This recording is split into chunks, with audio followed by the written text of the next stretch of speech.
Have you ever gone to a concert venue or a church and wondered, how do they get it to sound like that? Well, let's find out. Welcome to MixPosition.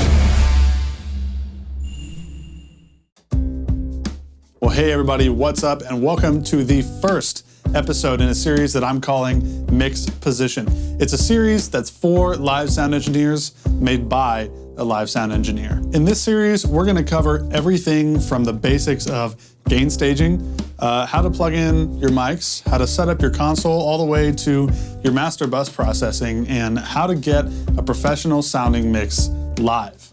You see a lot of videos out there about how to achieve things like this in the studio. However, you don't see a whole lot about how to do it live. And the one thing that's missing, hearing what the engineer is hearing. Getting in the mix position to hear what the engineer is hearing in their room. And so in this series, not only am I gonna teach you how to do these things on your console, how to mix live, but also I'm gonna let you hear the room too, so that you know how the mix translates in a room. Not just a board tape, but a board tape in context of what everybody else in the room might be hearing. It's a completely new perspective that I know is gonna help a lot of sound engineers be able to connect the dots between what they hear coming straight out of a console and then what the PA is actually doing. In this series, I'll be mixing on a very particular PA.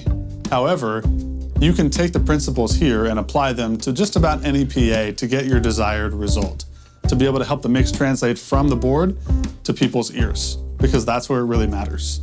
I hope that through this series, you become a better live engineer and that you understand how to mix for a particular room.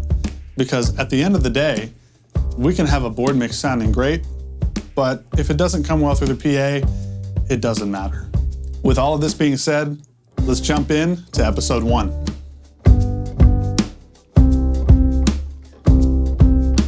Hey, welcome to episode 1 of MixPosition. My name is Travis Ham. I'm the owner of Ham Audio based in Texas. And if you don't know what Ham Audio is, that's okay. I'm putting a link below in the description. Click that, it'll take you to my website. You can check out who we are, what we do, and you can even check out some of the mixes that I've done. That aside, I've created this series to help the live engineer be able to get better at mixing live in just about any room on just about any console. I'm calling this episode Before You Mix, because there's some things you need to know before you mix. Let's face it, mixing live can be pretty scary, especially if you're new at it. And there's a lot of things on that console you may have never touched before. Well, don't get scared just yet. There's a lot of things to learn, but I'm gonna walk you through them, and soon they'll be second nature to you. The first thing on our list of things to do before you mix is let's take inventory of everything that we have. All of our mics, all of our cables, all of our instruments that are on stage, and the types of gear that we're using to go between them and our console, such as DI boxes or wireless units or whatever.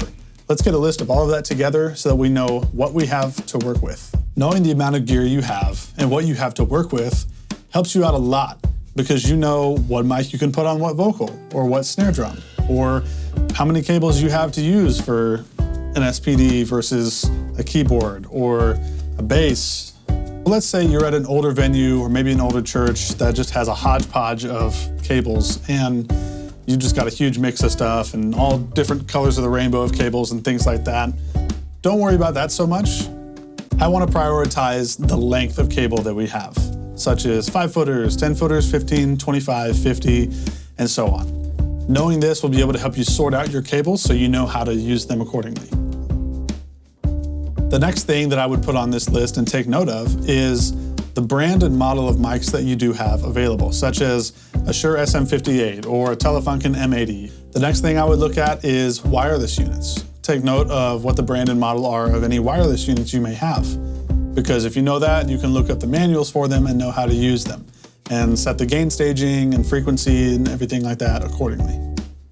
Once we have an inventory list together of all the things that we have available in our venue or in our church or in our room, the next thing we can move on to is checking all of our sources. What kind of instruments do we have on stage? Do we have a full drum kit? Do we have 5 vocals? Do we only have 1 vocal? Make a list of all the stuff that you know consistently you have in your room week to week. Once we have a list of all of that together, the next thing we want to do is we want to go and check all of our sources. So if you have a keys player or guitar player or drummer or vocalist, have all of them go through and just do a quick 30-second check just so you can listen to how each of them sounds. Record it if you can. If you have the ability to put a USB drive in your console and record, do that because doing that one by one will help you to recognize what each different part of your mix sounds like, and you'll be able to recognize the different parts and where they might need to sit in a mix later on. Take note of that, write it down, and we'll be able to go to the source later on and know how to lead the person through getting the right source and getting the right sound out of their gear. The next thing I would do is listen to your PA, listen to your sound system. It can tell you a lot just by playing some tracks that you know. If there aren't any tracks that you're super familiar with, I have a Spotify playlist below that has a lot of different songs that emphasize a lot of different things out of your PA, such as how it might reproduce a vocal or drums or effects or low end even. So if you don't have anything to reference, link is below for that Spotify playlist. In addition to that playlist, I would also play 1 or 2 songs that you listen to on a regular basis, because the chances are you know it, you know how it should sound, you know how it sounds in your car, you know how it sounds in headphones, and therefore you know how it probably should sound coming out of your own PA. And lastly, I would get familiar with your console. Just spend some time, if you have it, going through the menu options and all the different features of your console so that you can get familiar with the layout, you can get familiar with the menus, you can get familiar with how to get around your own console. I would definitely spend some time looking into different menu options with routing or EQ or compression or effects. A lot of things that you will probably be using on a regular basis. You should probably know how to do those things. And so I find the best way is just to take some time and go through the console and go through the different menu options to learn where everything is so that I can access it really quickly later on. So these are some things that I would spend a couple days, if not a whole week, just getting familiar with and going through and doing, and just getting a little bit organized so that you can know everything that is in your room, you can know all of your gear, you can know all of your cables, you can know your way around your console, and you can know your PA. Once you've done that, we can move on to the next episode. Thanks for watching episode 1, and I'll see you in the next episode.